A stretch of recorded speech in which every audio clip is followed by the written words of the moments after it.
This is Fred Wall, the Visa Coach. Today's topic is how to prove your bona fide relationship for a fiancé or spouse visa approval. VisaCoach. Fast, easy, and personal. I am Fred Wall, the Visa Coach, and I am known for the personal, one-on-one relationship that we share. That's you, me, and your partner, as we work together as a team to overcome the many challenges of immigration. Please don't risk your happiness. Don't go this course alone. Alone, it's far too easy to make mistakes that cause tears, delays, and expensive denials. Well, do just pick up the phone and speak with me directly so that you and I can get to know each other. This is the complimentary case evaluation I talk about later. If we are compatible, well, that'll be the beginning of our beautiful relationship to get you the immigration approvals you need. This is what two of my clients, Kenneth and Shelomite, had to say. Shelomite comes from the Philippines, and I helped her get her fiancé visa and, after the wedding, her green card. Prior to us being called up to the window, this is in Manila, we were watching others doing their interview. I guess they are being more strict with the whole process because some of them were taking 15 or 20 minutes, and some walked away declined. Others were asked to return with missing paperworks. But when Shelomite and I got to the window, we were confident. According to her watch, our interview took about 4 minutes only from start to finish. I'm sure it went quick because of the excellent package you put together at the start. And also important was the continued relationship package that I put together following your lead. Well, you are most welcome, Kenneth and Shelomite. Now, let's talk about how to prove a bona fide relationship for fiancé or spouse visa approval.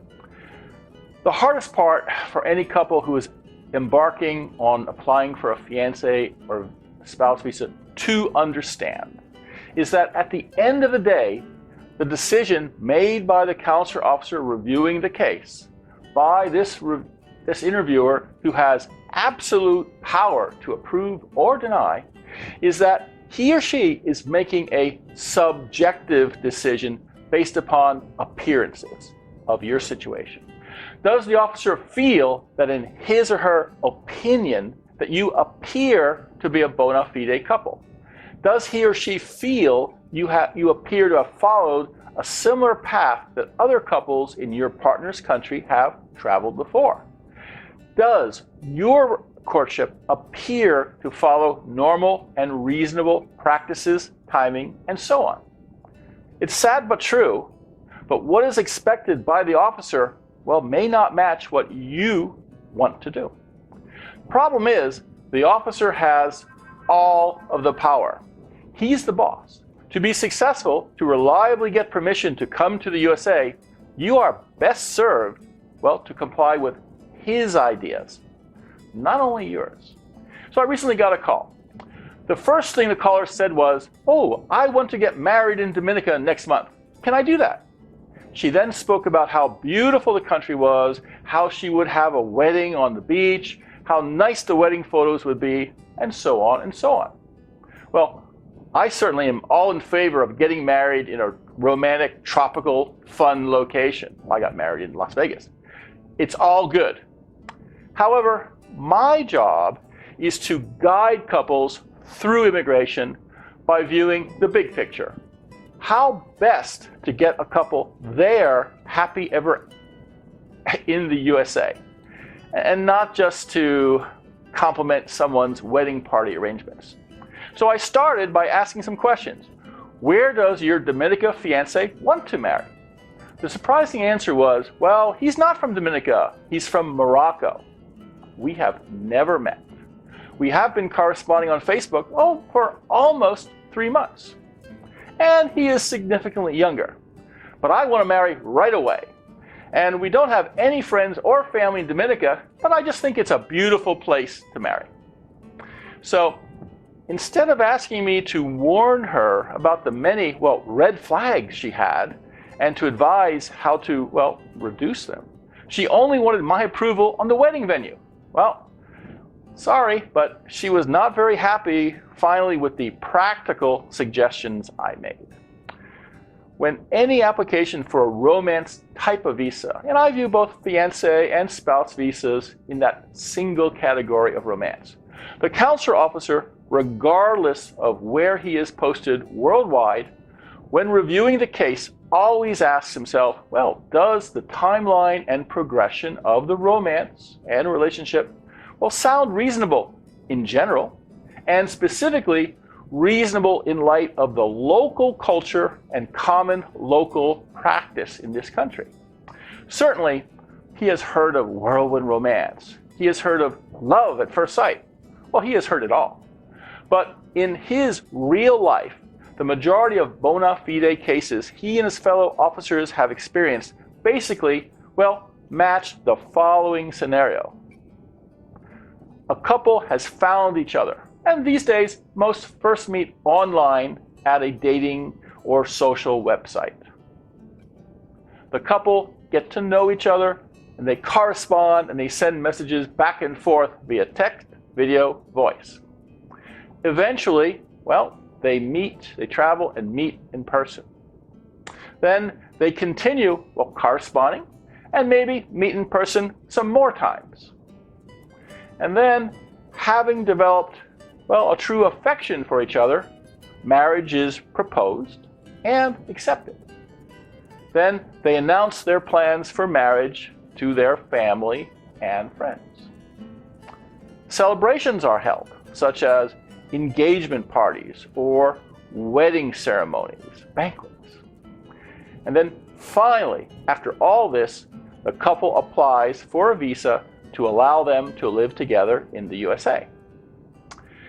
In addition to expecting, the above general progression of events just described, the consular officer will also expect the local culture and traditions of the foreign fiancé's country and family to have been followed.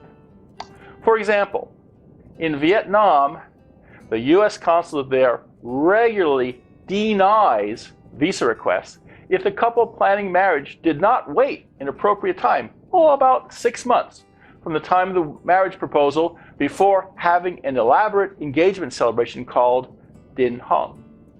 And the consul expects that both the waiting period and Din Hong occurred before any application is originally submitted to USAS. The U.S. consulate in India regularly denies if there is not proof that the Indian fiancé's family were knowledgeable and materially involved in the wedding preparations. Now, normally, the expected natural development of a relationship and the expected touching of all bases sometimes, takes years, and rarely less than one. By skipping steps, jumping ahead, speeding things up, that often occurs. And after all, the heart knows what it wants. But to skip the basics and to rush to apply for a visa incurs a risk. It makes a couple's case appear weaker than what is normally expected for approval. Now let's go back to my caller who wanted her Dominica dream wedding. Instead, I pointed out to her the red flags in her case, and these are as follows. The couple only knew each other, under 3 months, but were already engaged. They had never met in person, but were already engaged, sight unseen basically. They had a significant age difference. She was older than him. Reverse chauvinism, sadly, still sometimes occurs. And sometimes there's skepticism when an older woman applies for a much younger man. And the foreign fiancé, he is from a country considered high risk for visa fraud. They are also of different religions. And their only plan to meet is in a third country where, no family, no friends, no colleagues can witness their happiness, their relationship, or vouch for the foreign fiancé. He's a good guy. He's really not married. The American has never experienced the foreign fiance's home, lifestyle, family, and friends. What is she getting into? Now, some things can't be changed. They will always have age and religion difference. They will always have agreed to a marriage already, sight unseen. He will always be from Morocco. The rising tide that overcomes such fixed red flags is a demonstration of a couple's bona fides and proof that the American, who the U.S. consular officer is somewhat inclined to trust, can prove that she or he really, truly knows the foreign partner, and in essence, can vouch for the honesty of the foreign partner. So I suggest that they take their action to strengthen their case by putting the wedding plans on hold, while first spending much more time to getting to know each other.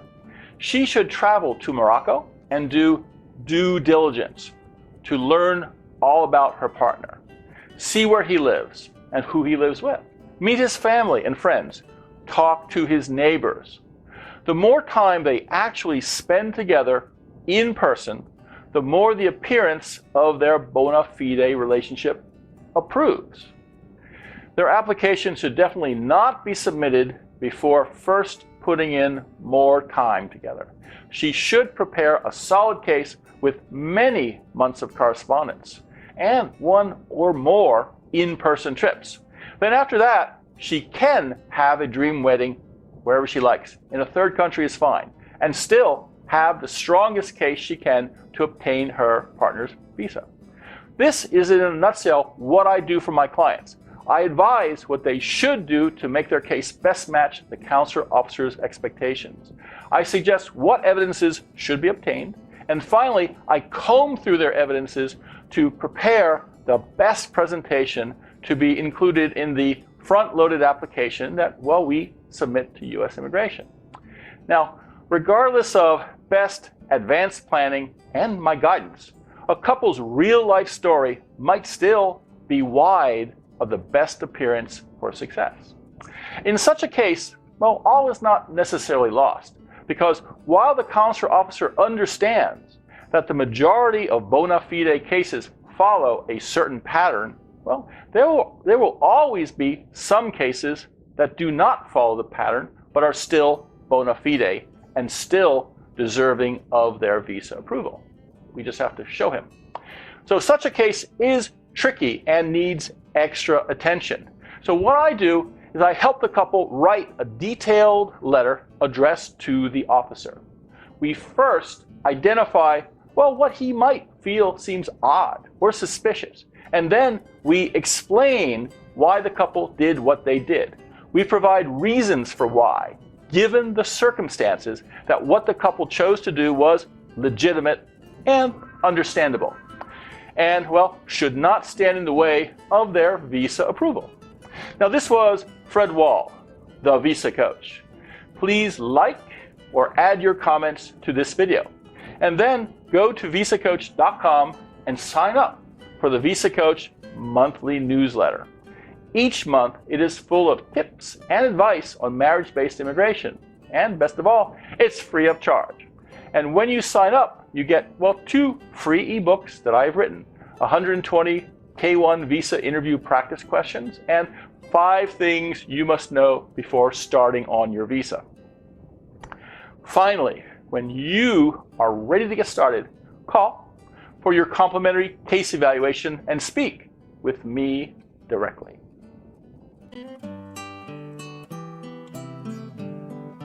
Before starting on your immigration adventure, before entering an arcane maze of rules, regulations, and procedures, before committing yourself to a risky path that could mean an end to your happiness, speak with the Visa Coach and ask for his free case evaluation. He listens to you to learn the red flags and strengths of your case, your eligibility and goals. He will suggest which visa is right for you, the best strategy to get it, and how soon your love could join you.